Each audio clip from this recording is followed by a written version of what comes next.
아, 때때로 살다가 보면 우리의 믿음이 요동할 때가 많습니다. 오늘 찬양 가사처럼 정말 주님을 굳게 믿는 저와 여러분들이 되시기를 바랍니다.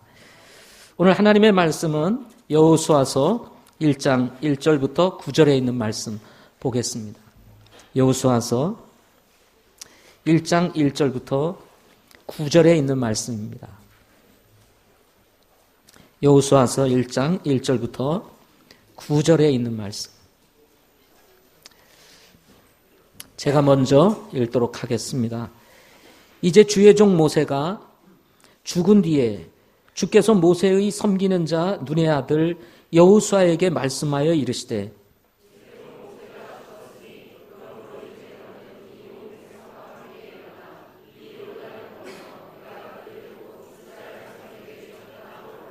내가 모세에게 말한 것 같이 너희 발바닥으로 밟을 모든 것을 내가 너희에게 주었나니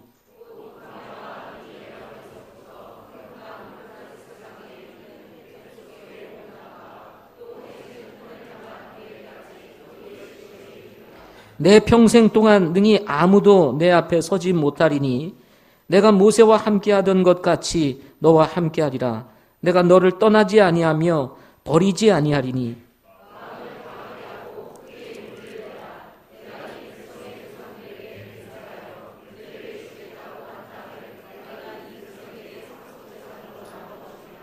오직 너는 마음을 강하게 하고 심히 용감한 자가 되어 내 종 모세가 내게 명령한 모든 율법대로 지켜 행하고 그것을 떠나 오른쪽으로나 왼쪽으로나 치우치지 말라. 그리하면 내가 어디로 가든지 형통하리라.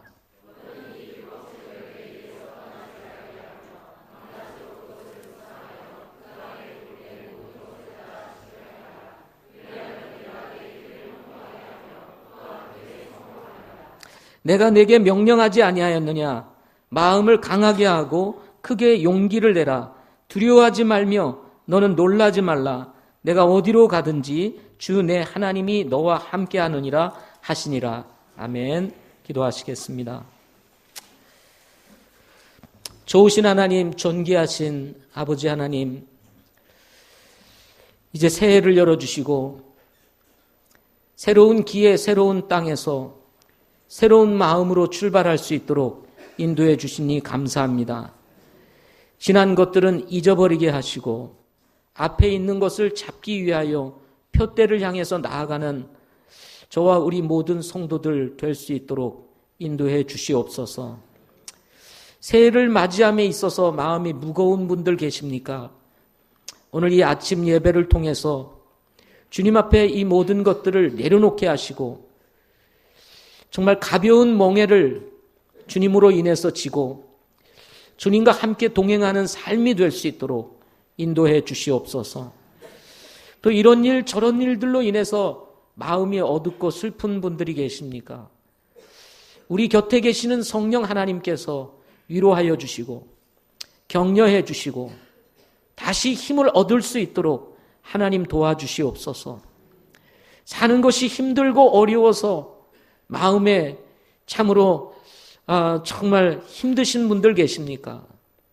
하나님을 신뢰할 수 있게 도와주시고 이 땅에 먹고 살고 가지고 소유하는 것보다 더 값진 것이 예수 그리스도 안에 있다는 사실을 알게 하셔서 주님이 우리의 소망임을 붙잡고 2017년도 힘차게 다름질하는 성도들이 될 수 있도록 인도해 주옵소서. 오늘 신년 감사 및 헌신 예배로 드립니다. 말씀을 축복하여 주시고 주님만이 드러나는 복된 시간 되게 해 주옵소서. 예수님의 이름으로 기도드립니다. 여러분 새해 복 많이 받으십시오. 주님의 은혜가 가득하시기를 바랍니다. 무사히 2016년도를 지나서 2017년도를 건너오신 여러분들을 진심으로 환영합니다. 이 지구상에 수많은 사람들이 태어나고 그리고 떠나갔지만 2017년도를 여러분 맞이하고 이 해를 살아갈 여러분들을 환영하고 또 축하를 드립니다. 우리는 올 한 해 우리 안에 계신 주님과 함께 동행하면서 지금도 살아계셔서 우리 가운데서 역사하시고 도우시는 하나님을 만나고 경험하는 그런 특별한 시간들을 우리 2017년도에도 가지게 될 것입니다. 혹시나 여전히 하나님에 대한 영적인 의식이 없이 하나님이 살아계실까? 정말 역사하고 계신가? 라고 하는 회의적인 이런 생각을 가지신 분들이 계시면 오늘 찬송 가사처럼 주님을 믿고 그리고 신앙의 배에 정확하게 올라타서 살아계신 하나님, 역사하시는 하나님, 우리와 함께 계시는 하나님, 이 하나님을 만나고 경험할 수 있는 새해가 되시기를 소망합니다. 오늘 새해를 맞이해서 어떤 말씀을 전할까 고민하다가 여호수아서 1장 1절부터 9절에 있는 말씀을 가지고 강한 용기라고 하는 제목으로 말씀을 전하고자 합니다. 오늘 말씀은 하나님께서 여호수아에게 마음을 강하게 하고 크게 용기를 내어 하나님께서 주신 땅으로 들어가라. 하나님께서 주신 말씀, 모세를 통해서 내게 명령한 이 말씀들을 지켜 행하라 라고 말씀을 하셨습니다. 모세를 이어 이스라엘 백성의 지도자가 되어 요단을 건너가게 될 여호수아를 두고 하나님께서 하신 말씀이었습니다. 정말 적절한 말씀이라는 생각을 가지게 됩니다. 우리는 요단을 건너 가나안 땅으로 들어가지는 아니하지만 2016년도를 지나 이제 2017년도 새로운 땅으로 들어오게 되었습니다. 우리는 2017년도를 맞이하면서 많은 장벽과 장애물, 예상치 못한 고난, 그리고 보이지 않는 영적 전쟁들, 이런 전쟁들을 다시 치르게 될 것입니다. 우리가 기대하고 소망하는 것보다도 2017년도 더 험난할 수도 있습니다. 그렇지만 오늘 말씀처럼 이럴 때 우리에게 필요한 것이 한 가지 있다면 그것은 강한 용기입니다. 혹시 여러분 마음 가운데 2016년도 살면서 자신감을 잃어버리고 마음에 보이지 않는 절망 가운데에서 내 자신의 삶에 대해서 회의적인 분들 또는 부정적인 분들, 이 사회를 바라보면서 여전히 부정적인 생각 속에 사로잡혀서 마음에 희망도 소망도 없이 살아가시는 분들이 있다면 오늘 이 신년 첫 예배를 통해서 하나님께서 여호수아에게 말씀하셨던 것처럼 강한 용기를 가지고 2017년도 새롭게 도전하는 저와 여러분들이 되실 수 있기를 바랍니다. 오늘 말씀을 통해서 여호수아가 강한 용기를 가질 수 있었던 이유가 어디에 있었는지 말씀을 통해서 생각해 보고자 합니다. 첫째는 하나님께서 여호수아를 부르셨기 때문입니다. 그리고 그를 세우셔서 사용하셨기 때문이라는 것입니다. 성도들이 이 땅을 살아가면서 그리고 믿음의 생활을 하면서 감사할 거리들이 참으로 많이 있지만 그 중에서 감사해야 될 것 중에 하나가 있다면 크시고 위대하신 하나님, 전능하신 하나님,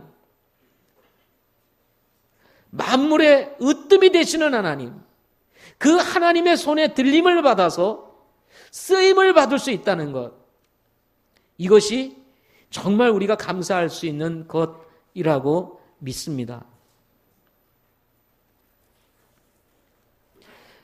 하나님의 손에 들림을 받을 수 있는 것만큼 정말 우리 그리스도인에게 특권 그리고 축복, 감사거리는 없을 것입니다. 왜냐하면 하나님은 아무나 쓰시지 않기 때문에 그렇습니다. 요즘 대학교 이제 합격 발표가 막 이루어지고 있습니다. 끝 무렵이라고도 할 수 있겠죠. 학교 들어가는 것조차도 쉽지 않습니다. 아무나 뽑지를 않습니다. 우리 학교에 필요할 만한, 쓸만한 사람인가, 실력이 되는 사람인가 생각을 해서 다 조사를 해가지고 시험 치고 그리고 뽑습니다. 한 회사에 직원을 뽑는 데 있어서도 아무나 뽑지 않습니다. 이 사람이 적합한 사람인가 아닌가 보고 뽑습니다. 하물며 하나님이시겠습니까? 하나님도 하나님의 마음에 드는 사람을 쓰십니다. 저는 2017년도 저와 여러분이 하나님 마음에 꼭 드시는 분들이 되실 수 있기를 바랍니다. 그래서 정말 하나님이 기뻐 우리를 잡으시고 그리고 우리를 쓰시는 그런 새해가 되기를 바랍니다. 사람이 버림받은 것만큼 불행한 것이 없습니다.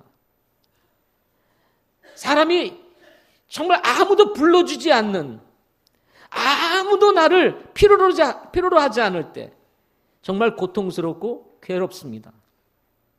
내가 일할 수 있고 무엇인가에 쓰임을 받을 수 있는 것 자체가 감사거리이듯이 우리 예수 믿는 사람들이 하나님의 부름을 받아서 쓰임을 받을 수 있는 것, 이것이야말로 정말 큰 축복이라고 저는 믿습니다. 그렇다면 하나님께서는 어떤 사람을 쓰실까요? 하나님은 하나님을 믿는 사람을 쓰십니다. 목사님, 그 당연한 말씀을 그렇게 하십니까? 근데 당연한 것 같은데 이게 쉬운 것이 아닙니다. 내 자식도 나를 잘 안 믿는데, 아버지인 저를 잘 안 믿더라고요, 어떤 때는. 그러면 화가 날 때가 있습니다. 저놈이 아빠를 안 믿어? 다른 사람은 못 믿어도 적어도 나는 믿어야 되잖아요. 안 믿을 때 나오는 게 뭐냐면 자기 생각 얘기하는 겁니다. 그죠? 굽히지 않는 것입니다. 아빠를 믿으면 어떻게 합니까? 아빠가 말을 하면 네, 이게 믿는 거거든요. 그런데 굳이 자기 얘기하는 겁니다. 굳이 자기 생각 얘기하는 겁니다. 굳이 자기 하고 싶은 거 하겠다는 것입니다. 여러분, 하나님은 하나님을 믿는 사람을 좋아하십니다. 여호수아가 12명의 정탐꾼 중에 한 사람이 되어서 가나안을 정탐하게 되었습니다. 가나안 땅에 들어가 보니 하나님께서 약속하신 땅이 너무 좋은 거예요. 젖과 꿀이 흐르는 땅이었습니다. 포도 한 송이를 그냥 들고 올 수가 없어서 메고 올 정도로 아주 정말 기름진 땅이었고 정말 멋진 땅이었습니다. 그런데 문제는 그 땅에 거인들이 살고 있었습니다. 안악 자손들이 살고 있었습니다. 이 포도송이가 큰 것 보니까 그거 먹고 산 사람들도 다 이렇게 좀 덩치가 컸던 것 같습니다. 그 사람들을 보고 정탐꾼들이 기가 팍 죽었습니다. 그야말로 가나안 땅을 보고는 이야오 그랬다가 그곳에 살고 있는 이 안악 자손을 보고는 코가 석자가 된 것입니다. 개라고 한다면 꼬랑지가 팍 내려간 것입니다. 아이고 이거 죽었구나. 여기 들어왔다가는 그냥 우리 다 그냥 죽는다 생각이 든 겁니다. 그래서 정탐꾼들이 포도송이는 들고 오기는 들고 왔지만 거기 들어갔다 우리 다 죽습니다 하고 부정적인 보고를 합니다. 이렇게 부정적인 보고를 할 때 아닙니다. 들어가야 합니다. 주님이 함께 하십니다. 말했던 사람이 있었습니다. 이 사람이 바로 여호수아와 갈렙이었습니다. 민수기 14장 8절부터 9절에 있는 말씀을 보게 되면 주께서 우리를 기뻐하시면 우리를 이 땅으로 데리고 들어가시고 그것을 우리에게 주시리라. 그것은 젖과 꿀이 흐르는 땅이니라. 오직 너희는 주를 대적하여 반역하지 말며 또 그 땅의 백성들을 두려워하지 말라. 그들은 우리의 양식이니라. 그들의 방어자는 그들에게서 떠났고 주께서는 우리와 함께 계시느니라. 그들을 두려워하지 말아라 하고 여호수아가 이야기를 했습니다.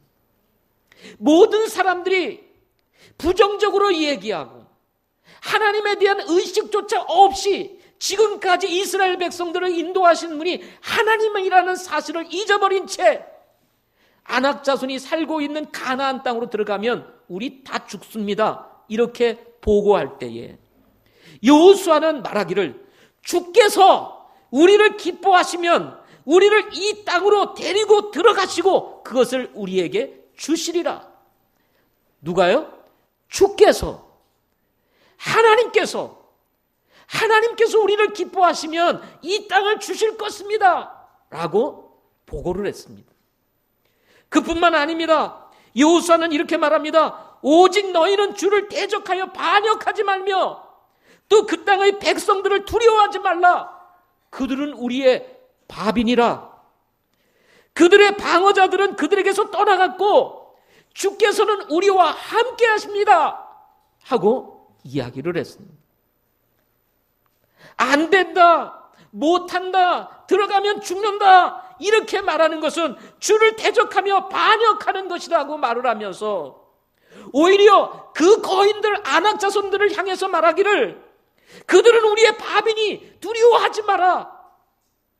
전능하신 하나님, 이 우주 만물을 주관하시는 하나님, 우리를 저 이집트에서 건져내신 위대하신 하나님, 홍해를 가르신 하나님, 지난 40년 동안 이스라엘 백성들을 먹이시고 인도하신 하나님, 그 하나님이 우리와 함께 하십니다.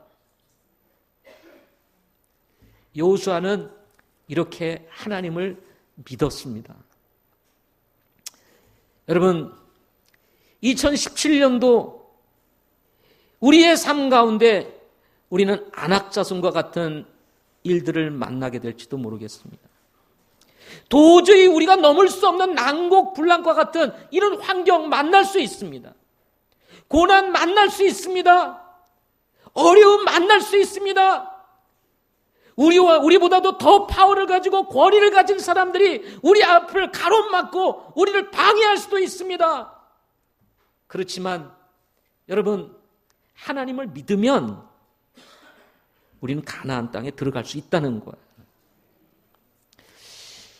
여러분, 2017년도 여호수아처럼 하나님을 믿는 저와 여러분들이 되시기를 바랍니다.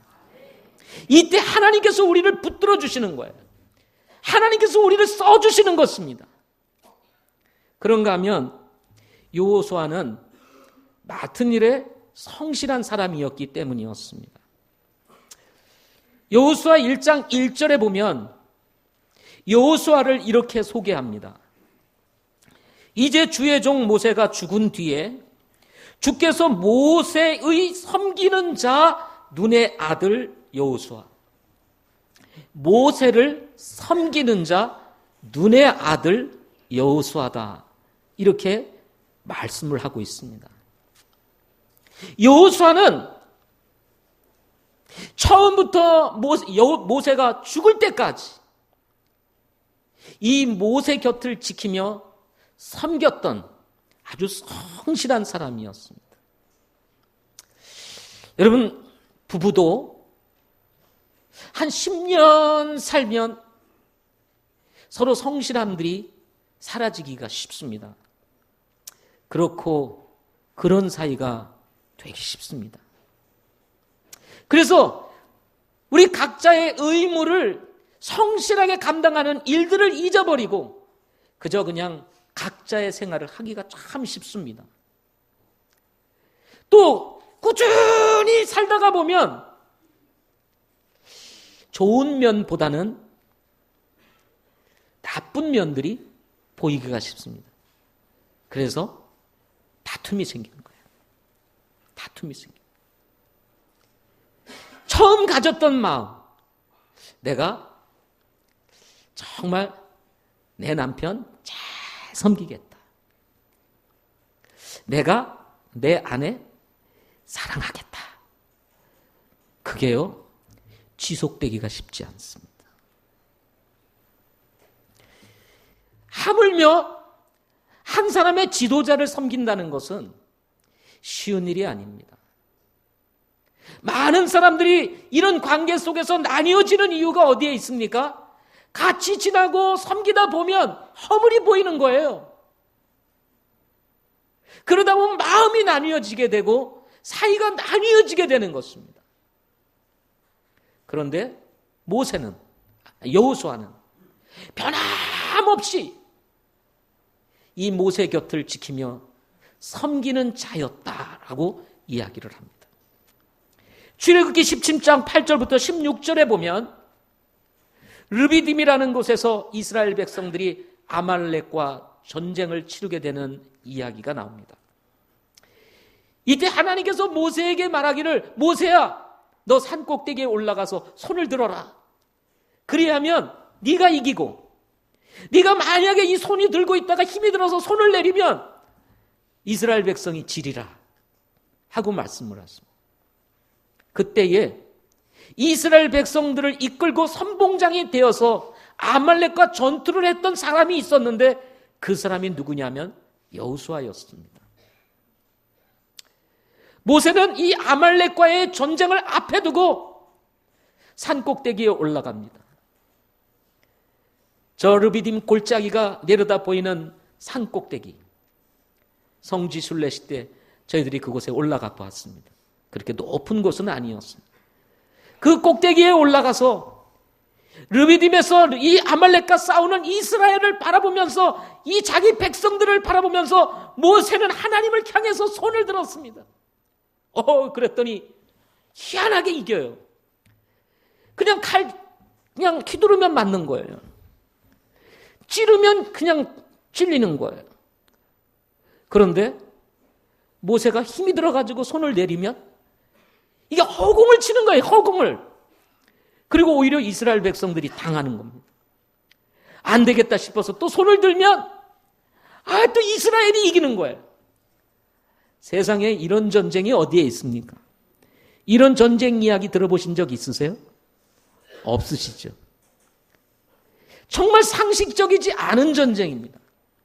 그러나 전능하신 하나님, 전지하신 하나님의 역사 속에서는 이스라엘 백성들의 그 믿음과 그 모세의 믿음을 보시고 이스라엘 백성들을 이기게도 하시고 패하게도 하시는 일들이 일어날 수 있다는 사실을 우리에게 말씀해 주고 있는 것입니다. 이때 아론과 훌이 이걸 보고 모세의 손이 내려오지 아니하도록 옆에서 딱 받쳐듭니다. 딱 잡아요. 모세의 손이 내려오지는 않습니다. 받쳐주니까. 출애굽기 17장 13절 말씀에 보면 이런 말씀이 나옵니다. 여호수아가 칼날로 아말렉과 그의 백성을 무찌르니라. 아무리 손을 들고 있어도 싸우는 사람이 있어야 되잖아요. 싸우는 사람이 없이 어떻게 승리를 이끌 수 있겠습니까? 이스라엘 백성들의 선봉장이 되어서 싸우는 여호수아, 아말렉과의 전쟁에서 승리를 이끌어냅니다. 모세의 명을 받아서 이스라엘 백성들 이끌고 나가서 싸웠던 여호수아, 그는 늘 모세의 곁을 지키며 모세를 통해서 맡겨진 일들을 성실하게 감당했던 그런 여호수아였다 하는 것입니다. 여러분, 2017년도 하나님께서 여러분에게 어떤 일을 맡기셨든지 간에 충성하시기를 바랍니다. 그것이 남편으로서의 역할이든, 그것이 아내로서의 역할이든, 그것이 아버지로서의 역할이든, 어머니로서의 역할이든, 자녀로서의 역할이든, 직장에서 여러분이 한 사원으로서의 역할이든, 아니면 사업을 하는 한 사장님의 역할이든, 그것이 교회 안으로 들어와서 여러분들이 정말 주보를 나누어지는 일이든, 식당에서 섬기는 일이든, 그것이 어떤 일이든지 간에 작은 일이라 할지라도 맡겨진 일에 성실할 때 하나님은 조용히 우리의 삶에 다가오셔서 우리를 쓰시고 사용하실 뿐만 아니라 하나님께서 필요에 따라서 더 큰 일도 맡겨주실 수 있다는 사실을 기억하시기 바랍니다. 그런가 하면 모세는 자기 자리에 머물러 있을 줄 아는 사람이었습니다. 여러분, 모세라고 완전했겠습니까? 모세도 사람인데요. 오죽하면 모세가 주님이 부르시니까 저는 입이 뻣뻣하고 말이 더뎌서 주님 그 일을 감당할 수 없습니다 라고 핑계를 댔던 사람이었습니다. 그래가지고 오죽 답답하면 네 옆에 아론이 있지 않느냐 해서 아론 붙여줘가지고 이스라엘 백성들에게 가서 이집트에서 이스라엘 백성들을 구출해내는 이런 엄청난 일을 행하게 됩니다. 모세도 사람입니다. 그래서 여러분과 저와 같이 문제가 많은 사람이었습니다. 민수기 16장 1절 이하에 보면 고라와 다단과 아비람과 오니 250명의 통치자들과 함께 모세에게 와서 대적을 합니다. 모세야, 너만 높냐? 왜 높은 자리 너만 차지하고 있느냐? 항상 네가 지시하잖아. 왜 우리는 따르는 자야만 되느냐? 우리도 하나님 앞에 부름을 받고 하나님의 일을 하는 사람들이야 하면서 모세를 대적합니다. 아유, 참말로. 그래가지고 하나님이 보니까 기가 막힌 거예요. 하나님께서 세운 하나님의 종을 네가 왜 높은 자리에 있느냐? 왜 높이 백성들 위에 서 있느냐? 하고 와가지고 대적을 하자 하나님이 오히려 화가 나셨습니다. 그래가지고는 땅이 입을 벌리고 하늘에서 불이 내리게 해가지고는 이 250명의 사람들을 그냥 한순간에 소멸시켜버립니다. 이것을 보고 있었던 백성들이 모세를 보고 또 대적합니다. 너 때문에 250명의 지도자들이 죽지 않았느냐? 하고 또 모세에게 다가와서 막 항의를 합니다. 아마도 이들은 자기 지도자들을 잃어버린 백성들이 아니었을까 생각해 봅니다. 온 백성들이 모세를 향해서 들어와가지고 모세 하야해라, 모세 하야 외치는 것입니다. 탄핵을 외치는 거예요. 우리나라 전국과 똑같은 겁니다. 지금 혼란스러운 거예요. 기가 막힌 겁니다.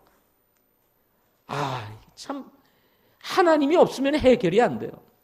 저는 이 땅에서 일어나는 이 문제 사람이 해결할 수 있는 게 아닙니다. 하나님의 은혜가 필요합니다. 정말 진실과 거짓 밝혀지고 이 나라의 공의가, 하나님의 공의가 세워지는 은혜가 있기를 소망합니다. 여러분, 주님의 은혜가 이 땅에도 필요해요. 그래서 온 백성이 모세를 탄핵하는 거예요. 그러자 하나님께서 또 가만히 있다 보니까 안 되겠는 거예요. 그래서 이 대적하는 이 백성들을 향해서 하나님이 재앙을 내리십니다. 그래가지고 그날에 14,700명이 그냥 한순간에 죽고 맙니다. 사람이라는 것은요, 어떻게 보느냐에 따라서 좋을 수도 있고 나쁠 수도 있습니다. 사람이 다 각자 해석하는 게 다 달라요. 누군가는 아무런 문제가 없는데 어떤 사람에겐 문제가 됩니다. 이것이 우리가 사는 세상입니다. 그래서 하나님께서 모세를 세우시고 모세를 통해서 이스라엘 백성들을 인도하도록 했는데 모세가 이러쿵 저러쿵 와가지고 불평하며 대적하다가 결국은 사망을 하게 되는 일들이 벌어지게 되고 이스라엘은 어수선해진 거예요. 여러분 14,700명이 하루에 여러분 세상을 떠났다고 생각해 보세요. 그 이스라엘 상황이 어떻게 됐습니까?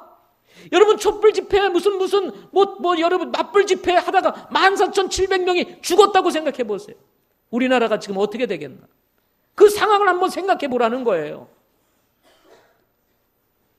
이거 보통 일이 아닙니다.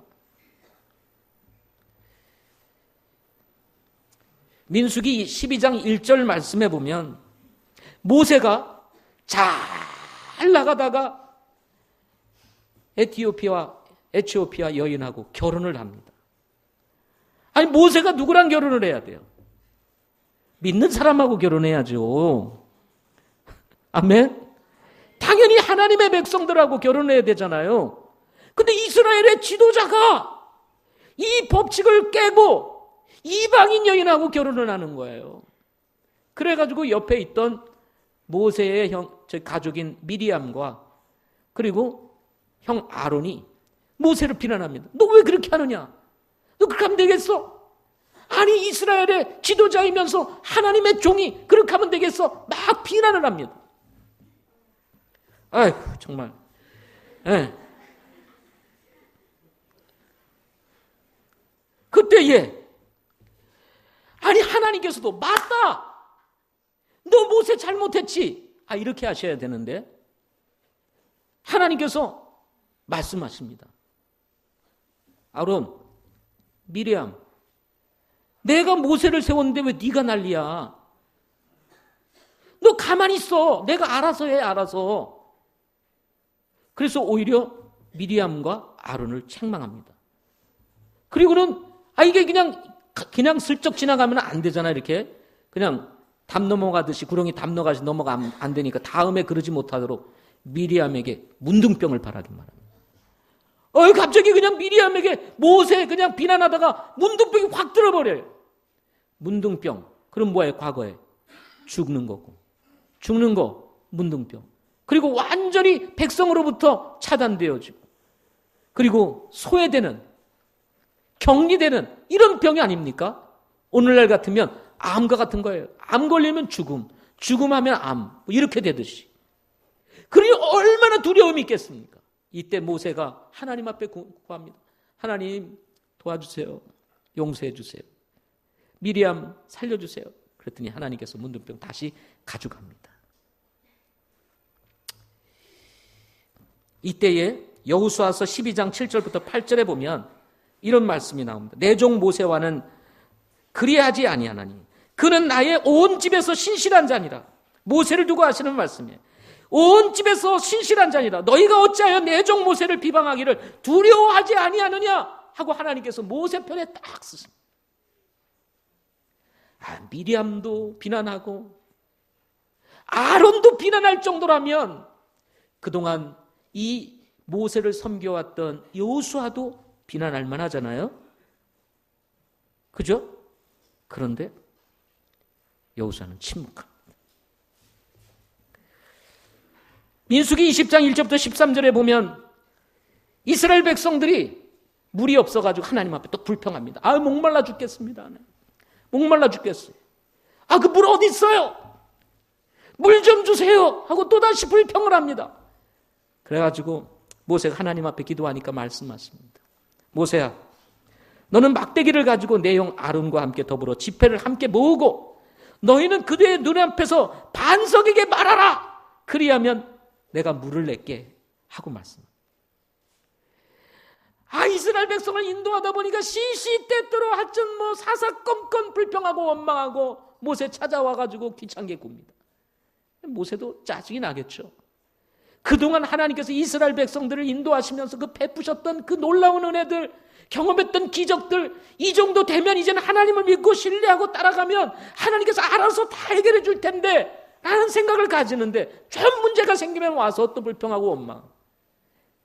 이런 감정들이 쌓여 있었는지 모르지만 막대기를 가지고는 가되 취지는 말고 그냥 말하라고 그랬는데 그만 모세가 여기서 막 좀 분도 나고 짜증도 나고 막 이래서 그런지 막대기를 또 반석을 치면서 처음에 물을 낼 때 호렙산 반석에서 물을 낼 때 반석 2번 쳐가지고 물을 냈던 경험이 있잖아요.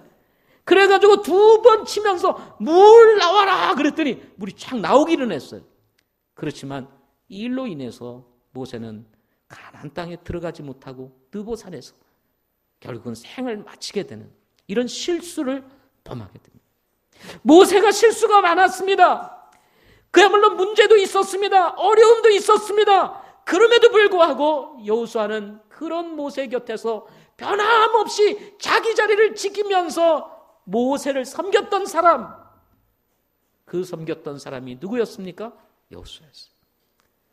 하나님께서 여호수아를 쓰신 데에는 바로 이런 이유가 있었다는 사실인 것입니다. 사랑하는 성도 여러분, 나와 여러분은 어떤 사람인가요? 여러분 진정 하나님을 믿고 있나요? 우리가 맡겨진 일에 우리는 성실한가요? 지금 현재 우리의 자리에서 우리는 내 자리에 만족하면서 기쁘게 여기면서 섬기는 자로 살아가고 있나요?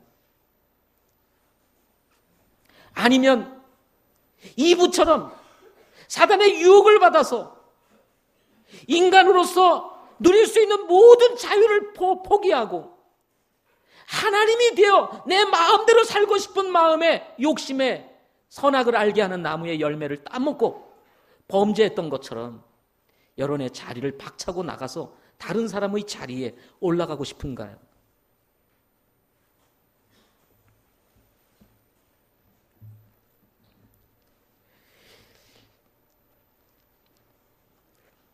우리는 모두 실수하는 자들입니다. 연약한 자들입니다. 부족한 자들입니다. 그럼에도 불구하고 하나님께서 주신 자리, 실수하든 아니하든 상관없이 하나님께서 내게 맡겨준 자리, 그 자리를 지키면서 성실할 때 하나님은 우리를 들어서 쓰신다는 사실인 것입니다. 2016년, 17년도 여러분 그런 분들이 되시기를 바랍니다. 욕심내지 마세요. 자리 탐하지 마세요.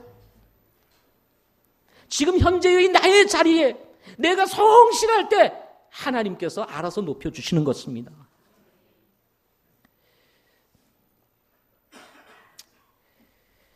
하나님은 사람을 찾고 계십니다. 추수할 것은 많되 일꾼이 부족하다고 말합니다. 여호수아와 같은 사람을 지금도 하나님은 찾고 계십니다. 누가 응답해야 될까요? 누가 응답해야 될까요? 목사님, 제요. 갑자기 떠오르는 사람이 있습니다. 떠오르는 사람. 이런 말을 하면 꼭 자기는 생각 안 하고 떠오르는 사람이, 그 사람이 하면 좋을 것 같은데. 하나님, 나는 아니고 제요. 갑자기 떠올라요. 아니에요. 하나님은 떠오르는 사람은 관두고 바로 하나님은 나와 여러분을 쓰시기 원하신다고 말씀하십니다. 2017년도를 우리가 이제 항해를 하면서 우리는 오늘 헌신 예배로 예배를 드리고 있습니다. 그래서 우리는 오늘 헌신 카드를 여러분에게 나눠드렸습니다. 여기 보면 뭐 큰 거 없어요. 헌신했다간 야 올해 죽었다 이런 거 없어요. 네. 잘못하면 죽는다. 여기 들어가면 엄청난 전쟁 치러야 되고 톡톡한 값을 치러야 된다. 뭐 이런 거 없어요. 누군가 차량 운행자가 필요합니다. 성도를 섬길. 식당 섬길 분들도 필요합니다. 두 분이 필요하다고 그래요. 카페에 섬길 수 있는 분도 필요합니다. 우리는 카페에 가서 차를 마시며 즐기지만 누군가는 그 자리에서 섬기시는 분들이 있습니다. 어떤 분들은 1년 내내 그 자리에 섬깁니다. 얼마나 힘들까? 내가 좀 대신해 주면 얼마나 좋을까? 그래서 저분도 교제할 수 있는 시간, 또 내가 가서 섬기는 시간, 서로 교대하면 얼마나 좋을까? 혹시 이런 마음이 드시는 분들은 헌신해 주시면 좋을 것 같습니다. 목자도 필요합니다. 목장을 분가하는데 정말 목자로 섬길 수 있는 분들이 필요해요. 교수 목자도 필요합니다. 하나님의 말씀을 가르쳐주고 그리고 성도들을 말씀 가운데로 인도해 줄 수 있는 성숙한 교수 목자도 필요합니다. 매 주일마다 찬양으로 하나님께 영광을 돌리며 이 예배를 복스럽게 인도하는 이 찬양대원도 필요합니다. 1부 찬양도 필요하고 2부 찬양대도 필요합니다. 저는 목소리가 안 돼서요. 여러분 정말 제가 고칠 수 없는 박치, 고칠 수 없는 음치, 이런 분들 제외하고는 다 됩니다. 목회자로 선교사로 헌신할 분도 필요합니다. 이 시대에 복음을 들고 하나님의 말씀을 외치며 영혼을 구령할 하나님의 사람들이 필요한 것입니다. 넉넉한 사회, 정말 먹고 살기 편한 이 시대에 복음을 필요로 하지 않는 이 시대가 되어버리고 말았습니다. 정말 우리의 인생에 필요한 것은 복음입니다.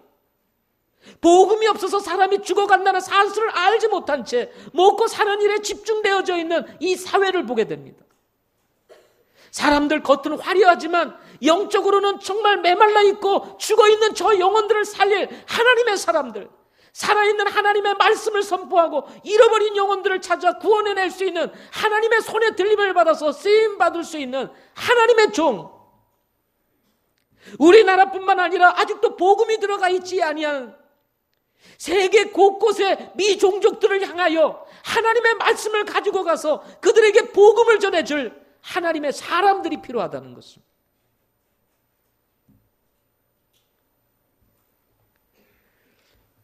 우리는 어떤 사람입니까? 이런 일들을 할 수 있는 자격과 조건을 가지고 있지 않는 사람들입니다. 어떤 누구도 하나님, 나는 그런 자격이 있는 사람입니다. 나는 그런 능력이 있습니다. 그렇게 말할 수 있는 사람이 아무도 없습니다. 그저 우리는 하나님의 부르심에 네, 주님 제가 여기 있나이다. 주님이 나를 써주세요. 내가 가서 쓰는 것이 아니라 주님이 나를 써주세요. 주님의 손에 내 삶을, 내 인생을 올려드릴 때 주님이 우리를 빚으시고 그리고 또 사용하시게 되는 것입니다. 2016년도 지났습니다. 여러분 어떻게 2016년도를 보내셨습니까? 2017년도 이제 새롭게 이 시대를 우리가 맞이해서 정유년 닭띠에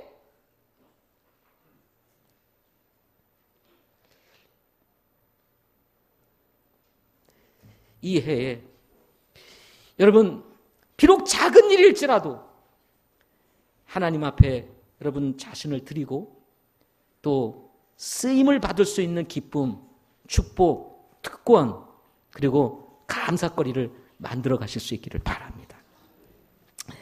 둘째로는 하나님께서 책임지신다는 것입니다.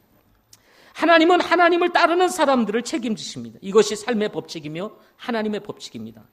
자녀를 낳으면 자녀를 부모가 책임지고 제자를 불러 세우면 스승이 그 제자를 책임지고 사장님이 직원을 뽑으면 그 직원을 책임지고 국가가 청년을 부르게 되면 그 청년들을 국가가 책임지듯이 하나님께서 하나님을 불러 세운 사람들을 하나님께서 책임져 주신다는 것입니다. 따라서 마음을 강하게 하고 용기를 내라는 거예요. 강하게 하고 용기를 내라는 이 말씀 속에는 내가 책임질게 라고 하는 하나님의 약속이 들어가 있다는 것입니다. 가나안 땅에 그 어려운 환경, 불리한 상황, 앞으로 일어날 전쟁들, 인간적인 부족함 등등의 여러 문제들이 있지만 그럼에도 불구하고 하나님께서 인도하시고 하나님께서 도우시고 하나님께서 지키시고 하나님께서 함께 하시겠다고 말씀하고 있다는 것입니다.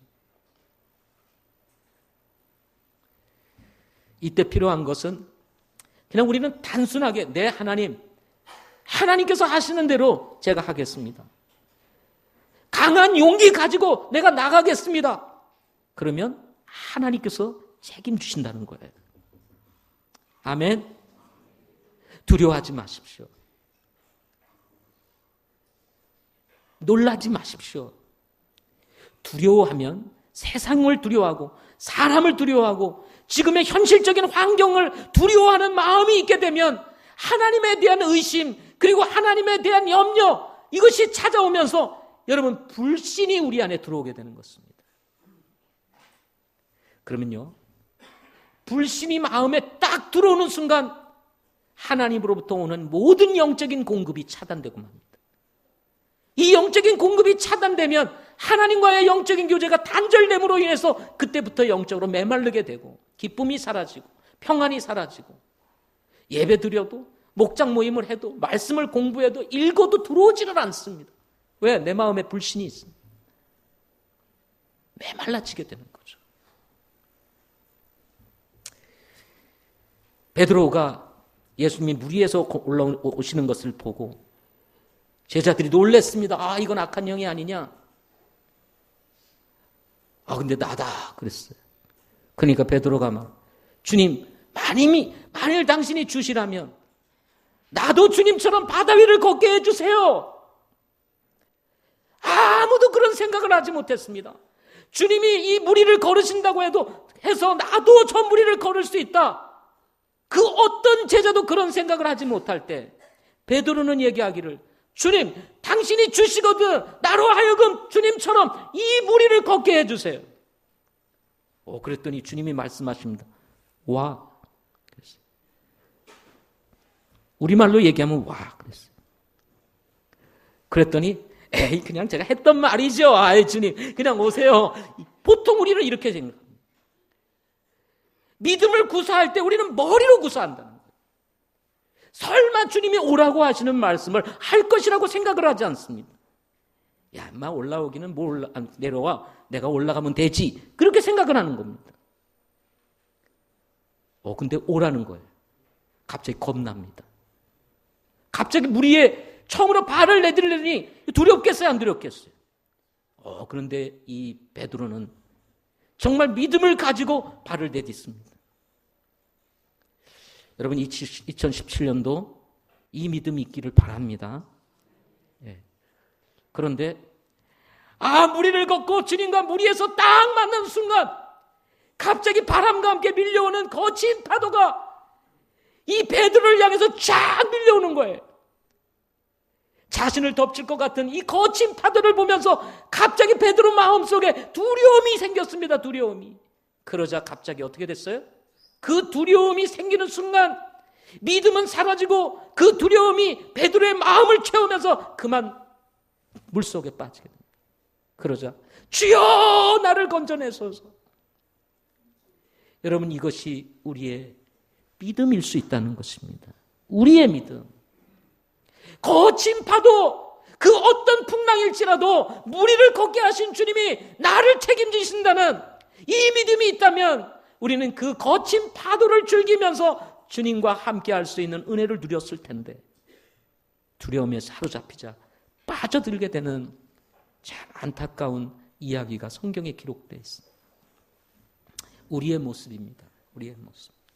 여러분, 하나님이 책임지실 것 믿으시기 바랍니다. 잔잔할 때든 거친 파도가 일어날 때든 풍랑이 일어날 때든 하나님이 함께 하신다는 것, 하나님께서 책임지신다는 사실을 믿으시기 바랍니다.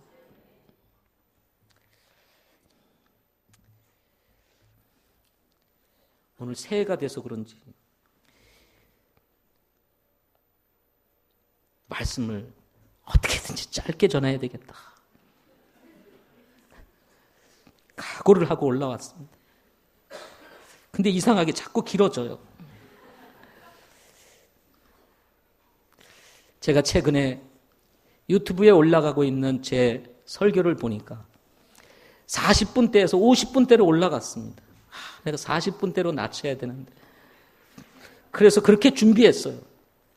근데 지금 40분대를 넘기고 있습니다.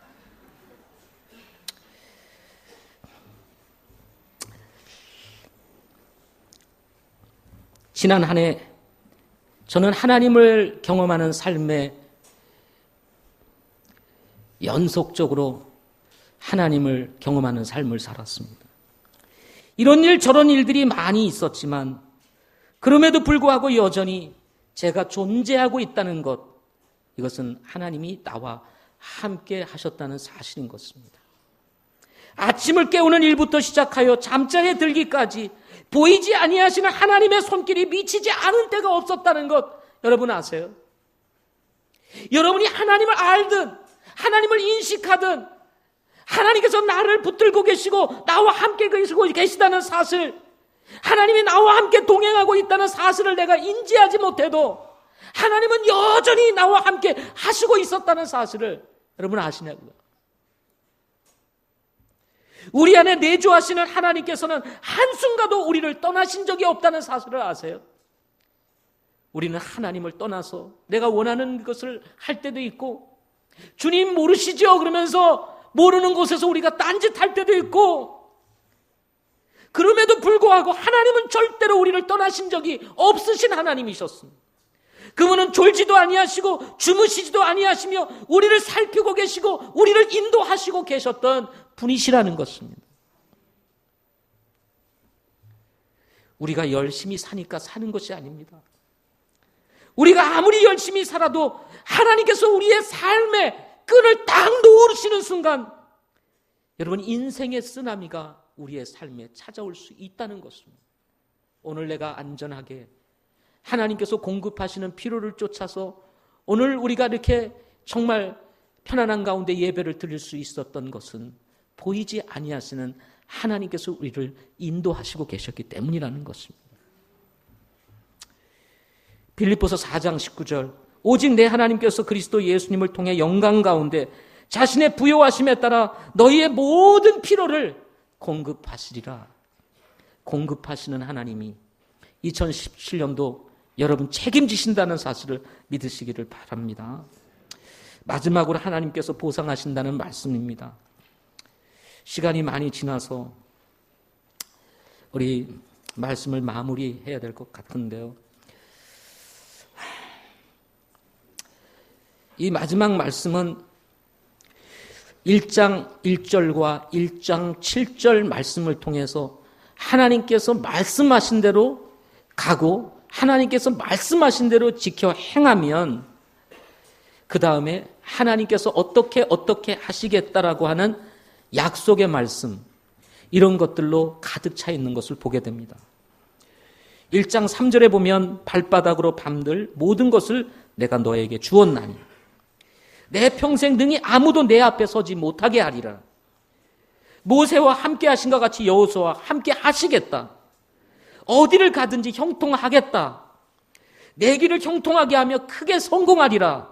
1장 9절에서는 내가 어디를 가든지 주 내 하나님이 너와 함께 하느니라 라고 말씀하시면서 이 여호수아가 지상에서 누릴 하나님의 놀라운 은혜들에 대해서 말씀해 주고 있는 것을 보게 됩니다. 이렇게 하면 이렇게 하시겠다 하는 것입니다. 내용은 간단합니다. 마음을 강하게 하고 용기를 내어 순종하라는 것입니다. 그러면 하나님께서 우리의 삶을 축복하시겠다는 것입니다. 여러분 2017년도 진리 가운데 서서 좌로나 우로나 치우치지 말고 하나님께서 우리에게 주신 이 성경적인 신앙을 붙잡고 앞으로 나아가실 수 있기를 바랍니다. 다른 교회 성도들이 어떻게 하는지 다른 교회가 어떻게 하는지 중요하지 않습니다. 중요한 것은 하나님께서 뭐라고 말씀하시는지가 중요한 것입니다. 아멘. 왜 우리는 이런 거 저런 거 안 하나요?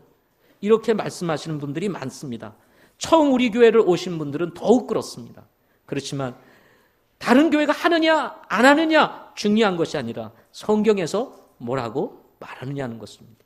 좌로나 우로나 치우치지 아니하고 하나님의 말씀을 붙잡고 진리와 함께 걸으면 하나님께서 성공하게 하리라 형통하게 하리라. 임의대로 편리한 대로 사람들이 좋아하는 방향으로 교회 성장의 방향으로 쫓아가는 것은 변질로 가는 길이라는 사실을 잊지 마시고 우리의 초점 우리의 시각을 하나님께 맞추어서 여러분 주님과 동행함으로 얻어지는 형통 주님과 함께함으로 얻어지는 성공이 2017년도 여러분과 함께하기를 바랍니다. 내 노력으로 얻어지는 형통이 아니고 내 노력으로 얻어지는 성공이 아니고 하나님으로부터 오는 형통 하나님으로부터 오는 성공 비록 희생과 대가를 지불해야 되는 일이기는 하지만 그럼에도 불구하고 순종을 통해서 얻어지는 이 축복을 우리 모두가 누리실 수 있기를 바랍니다. 순종이 없이 신앙 실천이 없이 얻어지는 형통과 여러분 성공은 그것은 기복신앙입니다. 기복신앙. 마음을 강하게 하고 용기를 내어 2017년도 순종의 기적을 만드는 새해가 되시기를 바랍니다. 순종이 기적이다 하는 것입니다. 다시요. 순종이 기적이다. 순종이 있는 곳에는 항상 기적이 일어났습니다. 우리가 하나님의 말씀에 순종하고 하나님의 말씀을 따르기 시작할 때 하나님께서 내 인생 가운데, 내 환경 가운데, 내 주변 상황 가운데 기적을 일으키실 것입니다. 자, 순종이 기적이다. 우리 한번 힘차게 외치겠습니다. 시작. 순종이 기적이다. 여러분, 강한 용기를 가지고 순종하는 삶을 통해서 기적을 만드는 새해 되시기를 바랍니다. 기도하겠습니다.